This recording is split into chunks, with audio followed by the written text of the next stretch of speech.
To protect renters, Los Angeles implemented its Tenant Habitability program back in 2005.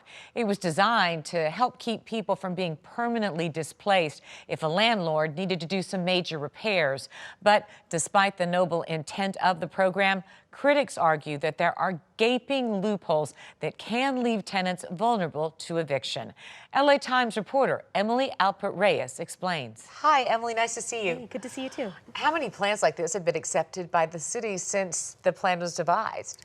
In the past 5 years, it's been almost 700 plans have been accepted. Tell us about the case of Deborah Stone. Explain what happened to this woman.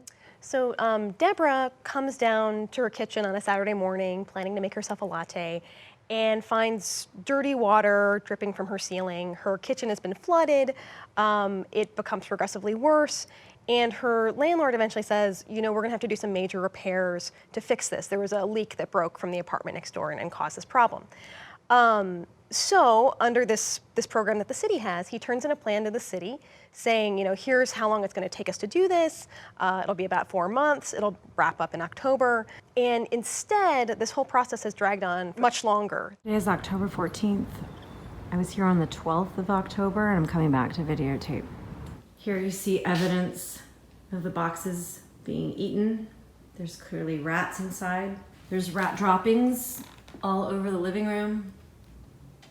This was my bathroom, secured from the inside.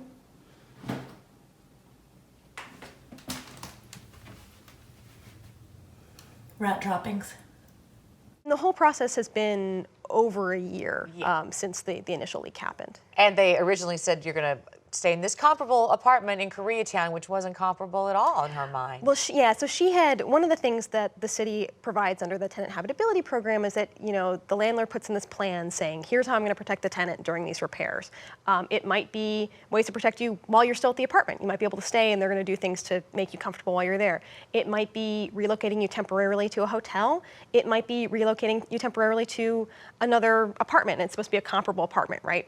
But tenants can file an appeal if they don't think that it's really, you know, a comparable unit or if they have other concerns about the plan. Some of the cases about how landlords treat tenants are really egregious. Tell us about the elderly woman who lived in Westlake. Right. So in one case that has gotten a fair amount of media attention, an elderly woman at Westlake got, you know, one of these tenant habitability plans saying, you know, here's what we're planning to do, here's where you're going to be relocated, and she looks up the address.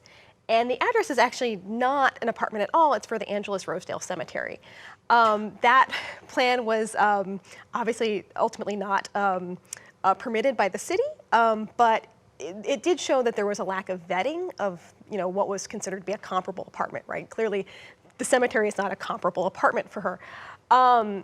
So after that, you know, tenants groups really pushed the city to adjust the way that they were reviewing these plans. And one thing that the housing department says it does now is they go out and they actually take a look at what's supposed to be a comparable unit and make sure that it really is They eyeball it. comparable. And there are rules for all parties, including the tenants, if they agree to the plan.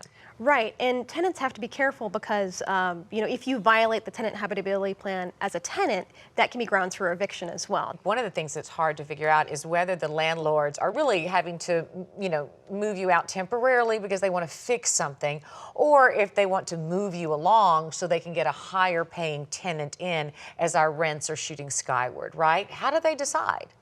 Well, I mean, there's no way for the city to really know what the intent is, right?